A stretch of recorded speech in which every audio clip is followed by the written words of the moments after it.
Simplemente te diré unas cuantas palabras a las que reaccionarás recordando lo que necesito. ¿Lo comprendes? ¿Asociación de palabras? Sí, más o menos. Salvo que, en este caso, la asociación será para ti algo horrendo, aunque sin duda más fácil que hablar de ello. La muchacha comprendió. Harry sintió su voluntad de cooperar. Antes de que pudiera echarse atrás, dijo: cuchillo. Una imagen golpeó la pantalla de su mente como una mezcla de sangre y ácido. La sangre lo sacó de sus casillas, y el ácido lo quemó con su calor, fijó la imagen para siempre. Harry retrocedió ante el insoportable horror de la chica y, de no haber estado sentado, habría caído al suelo. El choque fue así de fuerte, aunque duró una fracción de segundo. Cuando la muchacha dejó de sollozar, le preguntó: ¿te encuentras bien? No, sí. Cara. Le espetó Harry. ¿Cara? Su cara, insistió Harry. Y una cara enrojecida, con una sonrisa malévola y lujuriosa, la boca abierta y babeante y unos ojos insensatos como diamantes helados, pasó rauda ante la mente del necroscopio. Pero no tan rauda como para que no pudiera captarla. Esta vez la muchacha no lloró. Quería que aquello sirviera para algo. Quería que aquel ser fuese llevado ante la justicia. ¿Dónde? ¿Una imagen de un aparcamiento? ¿Un restaurante de la autopista? La oscuridad traspasada por puntos luminosos. Una hilera de coches y camiones que avanzaban por 3 carriles. Luces que venían de frente y que encandilaban momentáneamente.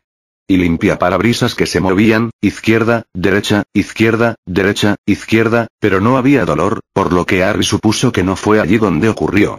No, allí había comenzado a suceder, probablemente donde la chica lo encontró. ¿Te recogió en un coche? La imagen, borrosa por la lluvia, de un panel azulado con letras blancas impresas o pintadas. Frido Frid. El panel tenía muchas ruedas y soltaba humo. Era la forma en que la muchacha lo recordaba. ¿Un vehículo largo? ¿Un camión? ¿Con remolque? Penny, quiero que entiendas que debo hacerlo. Solo que esta vez no me refiero a dónde lo conociste. ¿Dónde? Hielo. Frío terrible. Oscuridad. Todo el lugar vibraba o palpitaba suavemente. Y cosas muertas colgadas por todas partes. Harry intentó formar una imagen en su mente, pero no había nada claro, solo el miedo de la muchacha y su incredulidad de que aquello le estuviera ocurriendo a ella. Volvió a llorar, aterrorizada. Harry supo que pronto tendría que interrumpir el interrogatorio. Era incapaz de causarle más daño. Aunque al mismo tiempo sabía que en ese momento no debía ceder. Muerte. Le espetó, y se odió a sí mismo. La escena del cuchillo volvió a repetirse y Harry comprendió que la estaba perdiendo, notó cómo se alejaba de él. Antes de que ocurriera le dijo. ¿Y, después? Dios santo, no quería saberlo. No quería saberlo. Penny Sanderson lanzó un grito prolongado. Pero el necroscopio recibió la imagen. Y deseó no haberse tomado aquella molestia. Capítulo 2. Sobre la espalda, y la pican. Harry permaneció con la muchacha durante otra media hora. Trató de calmarla, hizo lo que pudo para tranquilizarla, y así logró sacarle algunos datos personales, los suficientes para que la policía pudiera comenzar su trabajo. Cuando llegó la hora de marcharse, ella lo retuvo y le hizo prometer que volvería a visitarla. No llevaba mucho tiempo en ese estado, pero Penny ya había descubierto que la muerte era algo muy solitario. El necroscopio estaba hastiado, o al menos eso creía él, de la vida, de la muerte, de todo. Creía que necesitaba una motivación. Antes de dejarla, le preguntó si le molestaba que la mirase. Ella le contestó que de haber sido cualquier otra persona le habría dado igual, porque ni siquiera se habría enterado de que la estaban mirando. Pero en el caso de Harry, sí que lo sabría, pues él era el necroscopio. Era una muchacha tímida. Protestó él, suavemente. No soy ningún mirón. Si no estuviera, si él no me hubiera, si no estuviera marcada, entonces no creo que me importara, le dijo. Penny, eres preciosa, le dijo Harry. ¿Y yo? A pesar de todo lo dicho y hecho, no soy más que un ser humano. Pero, créeme, no quiero ofenderte cuando te digo que en este momento no estoy interesado en ese aspecto. Quiero verte precisamente porque estás marcada. Necesito sentir rabia. Y ahora que te conozco, sé que si veo lo que te hizo sentiré mucha rabia. Entonces tendré que imaginar que eres mi médico, contestó ella. Harry apartó con suavidad la sábana de plástico del cuerpo joven y pálido, la miró y con un estremecimiento volvió a cubrirla. ¿Tan mal estoy? Hizo un esfuerzo por contener un sollozo. Es una pena. Mamá siempre me decía que podía ser modelo. Claro que sí, respondió él. Eras muy hermosa. ¿Y ahora ya no? Aunque lograba contener las lágrimas, Harry notó cómo se desbordaba la desesperación de la chica. Al cabo de un rato, le preguntó, Harry, ¿te ha dado rabia? Sintió que un gruñido le subía por la garganta, lo contuvo y, antes de irse, contestó. Sí, me ha dado rabia. Dark y Clark seguía fuera, con el policía de paisano. Harry tenía aspecto de fatigado cuando se reunió con ellos y cerró la puerta. Le he dejado la cara destapada, dijo.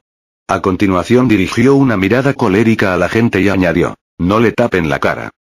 El otro enarcó una ceja con aire indiferente, se encogió de hombros y con el acento nasal de Glasgow y un tono nada compasivo preguntó. ¿Quién yo? Yo no tengo nada que ver con eso, jefe. Pero cuando están muertos se les tapa la cara. Harry se volvió rápidamente hacia él con los ojos muy abiertos, las aletas de la nariz palpitantes y la cara crispada y fue entonces cuando el instinto de Dark y Clark se hizo cargo de la situación. De repente, el necroscopio se había vuelto peligroso y el extraño don de Clark lo percibió. Había en él una rabia inmensa que debía desahogar con alguien. Clark sabía que esa rabia no iba dirigida al policía ni a nadie en particular, tan solo necesitaba un desahogo.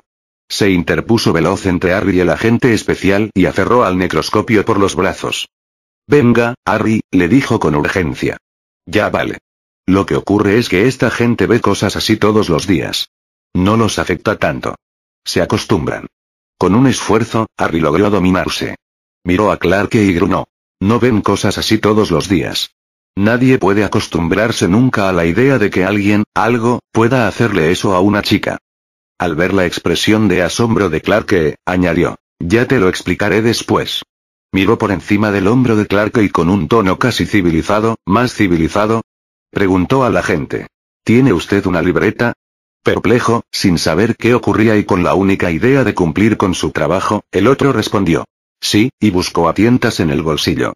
Garabateó rápidamente cuando Harry le dio el nombre de Penny, su dirección y los datos de su familia. Después de lo cual, y con aire aún más perplejo, preguntó, ¿está usted seguro de estos datos, señor? Harry asintió. Usted asegúrese de pasarlos tal como se los he dado, ¿de acuerdo? No quiero que nadie le tape la cara. Penny detestaba llevar la cara tapada. ¿Conocía usted a la muchacha? No, respondió Harry. Pero ahora la conozco. Dejaron a la gente, que hablaba ya por su walkie-talkie y se rascaba la cabeza, y salieron al patio a respirar el aire fresco. Cuando quedaron bajo el sol, Harry se puso las gafas oscuras y se subió el cuello del abrigo. ¿Hay algo más, no es cierto? Preguntó Clark. Harry asintió, pero inmediatamente dijo. Da igual lo que haya, ¿qué has averiguado tú? ¿Sabes a qué te estás enfrentando? Clark levantó las manos y contestó. Solo que se trata de un asesino reincidente y que es raro. ¿Pero sabes lo que hace? Sí, asintió Clark. Sabemos que es algo sexual. Al menos un tipo de sexo. Del enfermizo. Más enfermizo de lo que imaginas. Harry se estremeció. El tipo de conducta enfermiza que tendría Dragosandi. ¿Qué? Exclamó Clark, y se detuvo. Un nigromante, le respondió Harry. Asesino y además nigromante. Y, en cierto modo, peor que Dragosandi, porque además es necrofílico. Clark se las arregló para hacer una mueca y poner cara inexpresiva al mismo tiempo. Refréscame un poco la memoria, le pidió. Sé que debería haberlo captado, pero no me aclaro. Harry reflexionó unos instantes antes de contestar, pero al final la única manera de explicarlo era decirlo tal como era. Dragosani destrozaba los cadáveres de los muertos para sacarles información, dijo, por fin. Ese era su don, del mismo modo que tú tienes el tuyo y yo el mío.